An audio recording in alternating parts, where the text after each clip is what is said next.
Oh, Assalamualaikum. Of course, my name is Mas Muhammad Mario. Continues. To tell you about Undang-Undang Pabean Custom Immigration and Quarantine based on Undang-Undang Republik Indonesia Nomor 17 Tahun 2006 tentang perubahan atas Undang Nomor 10 Tahun 1995 tentang Pabean. Undang-undang yang akan dibahas kali ini adalah Undang-Undang pada ataupun membicarakan menegaskan kembali mengenai perubahan Undang-Undang Nomor 10 Tahun 1995. Dalam pasal yang pertama, mungkin dalam PPT atau tugas yang saya buat ini adalah undang-undang atau bagian daripada undang-undang tersebut yang sekiranya mempunyai kalau dari tarik, tapi lebih kepada hal-hal yang possible untuk dibicarakan atau dibahas terkait tersebut. Dan daripada kita sendiri selaku para pelaku industri pariwisata, pertama itu pasal pertama dalam undang-undang ini dimaksud dengan kepabeanan adalah segala sesuatu yang berhubungan dengan kawasan atas lalu lintas barang yang keluar atau masuk dari daerah pabean, pemungutan bea masuk dan bea keluar.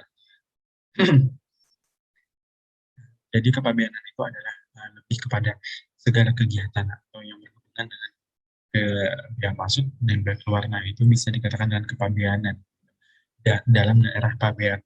Sedangkan daerah pabean itu adalah wilayah Republik Indonesia yang meliputi wilayah darat, perairan, dan ruang udara di atasnya, serta tempat-tempat tertentu di zona ekonomi eksklusif dan landas kontinen yang di dalamnya berlaku undang-undang.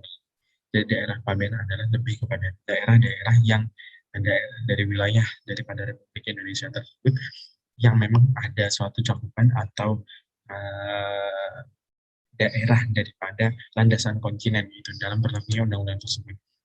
Berikutnya adalah kawasan pabean. Kawasan pabean adalah kawasan dengan batas tertentu di pelabuhan laut, bandar udara, atau tempat lain yang ditetapkan untuk lalu lintas barang yang sepenuhnya berada di bawah pengawasan Direktorat Jenderal Bea dan Cukai. Jadi kalau kawasan pabean itu adalah lebih kepada daerah, tapi dia ada batas-batasannya gitu. Misalnya daerah berarti kawasan pabean ini, gitu. Daerah pabean ini, kawasan pabean ini. Nah, itu juga berada di bawah pengawasan Dirjen Bea dan Cukai. Itu ada kantor pabean. Kantor pabean adalah kantor dalam lingkungan Dirjen Bea dan Cukai, tepat diberikan kewajiban pabean sesuai dengan ketentuan undang-undang. Kantor pabean itu berarti lebih kepada physically, di mana segala pengurusan kepabeanan tersebut diurus di mana ini di kantor pabean, di bawah naungan Bea dan Cukai. Berikutnya adalah pos pengawasan pabean adalah tempat yang digunakan pejabat bea dan cukai untuk melakukan pengawasan terhadap barang dan ekspor. Jadi pos pengawasan pabean bea dan pabean ini adalah lebih kepada tempat daripada para petugas untuk melaksanakan tugasnya mengenai ekspor dan impor.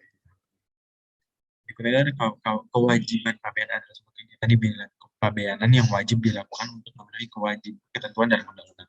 Kewajiban pabean berarti adalah hal-hal yang harus dilakukan atau di bidang kepabeanan yang memang harus dilakukan dan memenuhi ketentuan dalam undang-undang. Ini adalah mengenai impor. Kalau misalnya kita tadi berbicara mengenai kepabeanan, berarti ada yang maksudnya impor. Kalau impor sendiri adalah kegiatan memasukkan barang dari dalam ke dalam daerah pabean, dari luar. Sedangkan ekspor adalah kegiatan mengeluarkan barang dari daerah pabean. Jadi mungkin ada kata kuncinya in dengan ex. Ada bea cukai. Bea cukai adalah penggunaan negara berdasarkan bea masuk adalah penggunaan negara berdasarkan undang-undang ini yang dikenakan terhadap barang yang diimpor. Bea jadi penggunaan funding berdasarkan undang-undang yang berlaku terhadap barang yang diimpor. Jadi kalau bea masuk dari barang yang diimpor, sedangkan bea keluar adalah penggunaan terhadap. Berikutnya adalah pasal 6A. Pasal 6A membicarakan bahwa yang pertama, orang yang akan melakukan pemenuhan kewajiban pabean wajib melakukan registrasi ke Dirjen Bea dan Cukai untuk mendapatkan nomor identitas dan maka akses ke pabean. Nah, berarti kalau misalnya aku pelaku yang mempunyai beban untuk melakukan kewajiban pabean, kita berarti harus melakukan registrasi kepada Ditjen dan Bea dan Cukai untuk mendapatkan segala akses ke pabean. Pasal 8C yang pertama itu barang tertentu, ayat yang pertama, barang tertentu wajib diperdagankan oleh pengangkut baik pada waktu kedatangan maupun kedatangan di kantor pabean yang telah ditetapkan. Jadi segala barang yang ekspor maupun impor gitu. Jadi di waktu keberangkatan dan kedatangan itu tetap harus diperiksa. Mengacu kepada ayat yang kedua, barang tertentu sebagaimana dimaksud pada ayat pertama wajib dilindungi dokumen yang sah dan benar. Jadi walaupun diperiksa, ya diperiksa, tapi memang harus dilengkapi dengan dokumen-dokumen yang sah. Itu selama perjalanannya. Berikutnya adalah pasal 17A. Berdasarkan permohonan Ditjen dapat menentukan klasifikasi barang dan nilai pabean atas barang impor sebagai dasar penghitungan bea masuk sebelum diajukan pemberitahuan pabean. Jadi Dirjen ini, Direktur Jenderal itu dapat menetapkan penggolongan barang dan juga harga daripada kepabeanan tersebut dari barang impor. Jadi dia mempunyai pertimbangan-pertimbangan demikian. Berikutnya adalah pasal 36. Ketentuan mengenai ayat ketiga, ketentuan mengenai tata cara pembayaran penerimaan penghutang biaya pajak dan administrasi dan bunga sebagaimana dimaksud pada ayat 1. Serta pembulatan jumlahnya sebagaimana dimaksud ayat 2 diatur lebih lanjut dengan atau berdasarkan peraturan menteri. Nah, jadi seperti tata cara pembayaran penerimaan, penyetoran biaya cukai dan denda administrasi terus bunga gitu. Ini nggak hanya melibatkan seorang direktur jenderal bea dan cukai saja, tetapi ini juga melibatkan peraturan menteri begitu, collaborate with them gitu. Yang berikutnya pasal 53 semua barang yang dilarang atau dibatasi yang tidak memenuhi syarat untuk diimpor atau ekspor jika telah diberitahukan dengan pemberitahuan pabean atas permintaan impor atau eksportir dibatalkan ekspornya, diekspor kembali atau dimusnahkan di bawah pengawasan pajak bea dan cukai kecuali terhadap barang yang dimaksud lain berdasarkan undang-undang. Mungkin kita bisa mengacu ke bahwasannya kita akan berpergian atau kita dari luar negeri, kita akan masuk ke Indonesia, kita membawa alkohol dengan jumlah yang lumayan banyak gitu. Ketika sampainya di Indonesia memang kebijakan tersebut memang tidak diperbolehkan untuk membawa alkohol dalam jumlah yang banyak. Biasanya di sana pengaturan bea dan cukai itu akan menggunakan sebagian daripada alkohol overload. Pasal ke-61. Apabila dari hasil pemeriksaan perkara terbukti bahwa barang atau impor atau ekspor tersebut tidak merupakan atau tidak berasal dari hal pelanggaran apa kita pemilik barang berhak untuk memperoleh ganti rugi daripada pemilik pemegang hak yang meminta penangguhan pengeluaran barang impor atau ekspor tersebut. Kalau misalnya ada dugaan bahwa barang tersebut merupakan bukan pelanggaran, tetapi kita mendapatkan dugaan bahwasanya barang yang kita punya itu adalah pelanggaran. Nah, ketika terbukti itu akan mendapatkan ganti rugi daripada pihak yang seyogianya bertanggung jawab dalam hal tersebut. Berikutnya pasal 102A.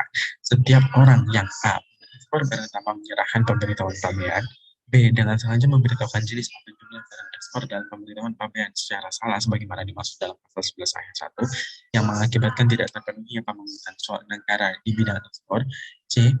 Memuat barang ekspor di luar kawasan pabean tanpa izin kepala kantor pabean sebagaimana dimaksud pasal 11 ayat. Membongkar barang ekspor dalam daerah pabean tanpa izin kepala kantor pabean atau mengangkut barang ekspor tanpa dilindungi dengan dokumen yang sah sesuai dengan pemberitaan pabean pasal 9A. Nah, dipidana. Jadi pasal 102 ini adalah menetapkan berbagai ketentuan di mana memang suatu kesalahan ini ditetapkan hukumannya atau kepada konsekuensinya adalah dipidana karena melakukan penyelundupan di bidang ekspor dengan pidana paling singkat 1 tahun dan penjara paling lama 10 tahun dan pidana paling sedikit 50 tahun dan paling banyak. Pasal ini menjelaskan mengenai ketentuan-ketentuan yang sekiranya melanggar kemudian diberikan juga konsekuensi atau hukuman yang seyogianya diberikan. Selanjutnya itu penjelasan atas undang-undang Republik Nomor 17 tahun 2006 tentang perubahan atas Undang-Undang nomor 10 tahun 1995 tentang kepabeanan.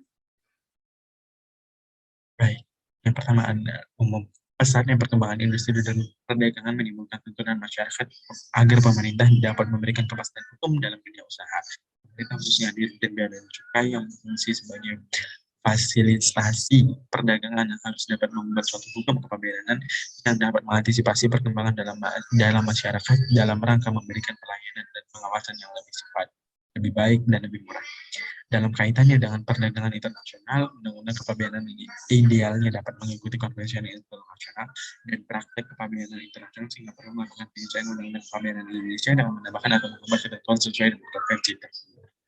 Jadi adanya undang-undang ini perubahan undang-undang yang sebelumnya itu merupakan adalah fasilitator perdagangan yang harus dibuat untuk melindungi sebuah hukum kepabeanan yang dapat memfasilitasi perkembangan dalam masyarakat, baik perkembangan dalam pengawasan yang lebih baik gitu, karena segala sesuatu memang dalam kepemerintahan itu harus diawasi kemudiannya, apalagi segala kegiatan yang berhubungan dengan kegiatan ekonomi.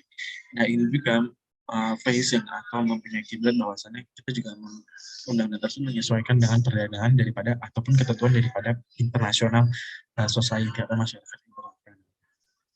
Terima kasih. Mungkin kesimpulan daripada undang-undang ini adalah memang segala hal yang berhubungan dengan kepabeanan perlu diatur keberadaannya, karena tidak semua diterima keberadaannya atau konsekuensi ataupun ketentuannya hanya sekedarnya itu tidak bisa gitu, karena akan berakibat fatal. Saja impor kita apabila kepabeanan tersebut tidak diatur gitu, maka perdagangan secara bebas akan dilakukan dan tentunya hal tersebut tidak akan sehat bagi kita, akan menimbulkan persoalan. Mungkin itu saja yang dapat saya sampaikan, kurang dalamnya mohon maaf mengenai kepabeanan kali ini. Terima kasih. Assalamualaikum warahmatullahi wabarakatuh. Bye-bye.